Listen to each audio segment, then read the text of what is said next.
Good morning students, welcome back to Hindi class. Take out your Hindi book, page number 86। आज हम पढ़ेंगे railway परियोजना के संचालक श्रीधरन के बारे में।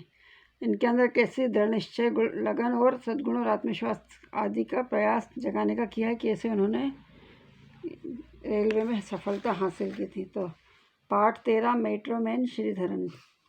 प्रस्तुत पाठ में लेखक ने मेट्रो रेल परियोजना के संचालक श्रीधरन जी के बारे में बताते हुए हमारे अंदर दृढ़ निश्चय, लगन, सद्गुण और आत्मविश्वास आदि जगाने का प्रयास किया है। चलिए शुरू करते हैं। संसार में ऐसे बहुत ही कम व्यक्ति हैं जो अपने उत्तरदायित्व को पूरी ईमानदारी से संपन्न करते हैं। पर संसार में ऐसे बहुत ही कम लोग होते हैं जो अपने अंदर रिस्पॉन्सिबिलिटी मतलब उत्तरदायित्व और ईमानदारी की भावना रखते हैं और किसी कार्य को संपन्न करते हैं। ऐसी ही विशेषताओं से युक्त काम के धनी एक ऐसे ही व्यक्ति हैं श्रीधरन, जिन्होंने अपनी योजना, बुद्धि और कार्यप्रणाली से भारत में सार्वजनिक परिवहन का चेहरा ही बदल दिया। तो ऐसे ही एक व्यक्ति कौन है? श्रीधरन, जिन्होंने अपनी योजना और बुद्धि का विकास करके और कार्य की प्रणाली से भारत में परिवहन मतलब आने जाने की सुविधा का चेहरा ही बदल दिया। इन्होंने भारत में पहली मेट्रो रेल परियोजना के निर्माण के समय जिस समझदारी और कार्यकुशलता का परिचय दिया, वह अनूठी है। तो मेट्रो रेल परियोजना सबसे पहले किसने चालू की भारत में? श्रीधरन जी ने। तो इस योजना के निर्माण में सबसे ज़्यादा समझदारी और कार्यकुशलता का परिचय किसने दिया है? वो श्रीधरन जी ने दिया। श्रीधरन का जन्म केरल के पलक्कड़ जिले में 12 जून 1932 को हुआ था। रेलवे परियोजना के संचालक है श्रीधरन। उनका जन्म कहाँ हुआ था? पलक्कड़, केरल में एक गांव है पलक्कड़, उसमें के जिले के 12 जून 1932 को हुआ था। उन्हें भारत के मेट्रोमैन के रूप में भी जाना जाता है। तो पलक्कड़ को भारत के मेट्रोमैन मतलब रेल बनाने वाले पहले व्यक्ति के बारे में जाना जाता है। श्रीधरन की प्रतिभा का लोहा तो उस घटना से ही माना जाने लगा जब सन 1963 में एक भयंकर समुद्री तूफान के कारण रामेश्वर पहुंचना कठिन हो गया था।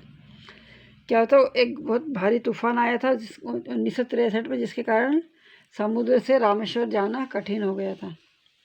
केंद्र सरकार ने रेलवे को पुल के पुनर्निर्माण के लिए 6 महीने का समय दिया। समुद्र जा नहीं पा रहा था, तो रेलवे के पुल का निर्माण करने के लिए 6 महीने का समय सरकार ने दिया था। रेलवे को अपने युवा इंजीनियर श्रीधरन पर पूरा विश्वास था।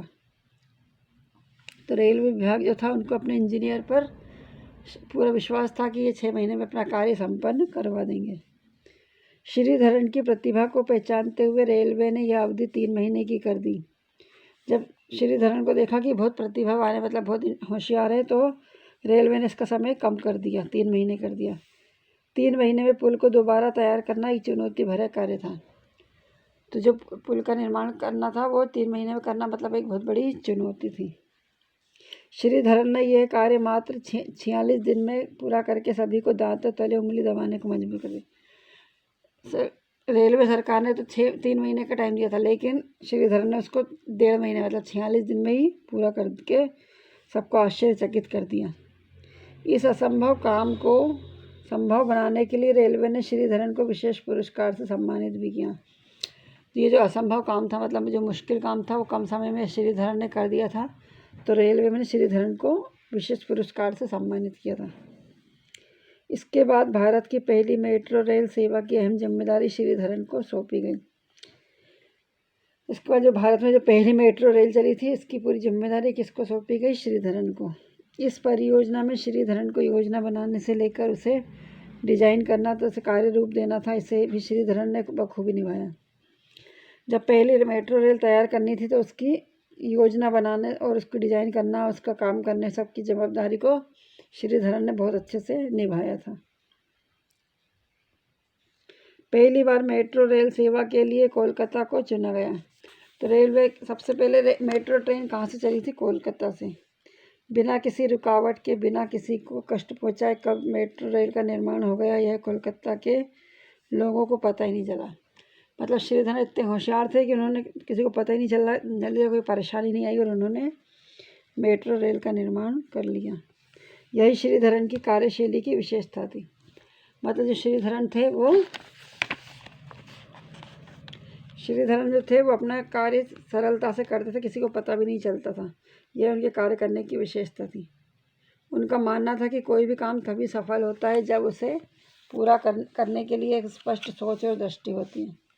श्रीधरन ने मान लिया था कि हम किसी भी काम को अच्छा स्पष्ट मतलब साफ सुथरा रखें और अपनी दृष्टि अच्छी रखें तो काम आसानी से हो जाता है। इसके बिना सफलता की कल्पना भी नहीं की जा सकती। मतलब इस दूरदृष्टि के बिना सफलता हासिल नहीं कर सकती। यही कारण है कि श्रीधरन ने अनेक परियोजनाएं निर्धारित समय से पहले और कम बजट में पूरी की। तो इनकी सहजता, सरलता और काम की विशेषता के कारण इन्होंने कम समय में ही बहुत सी योजनाएं तैयार कर ली और कम बजट में पूरी की। Thank you. Have a good day.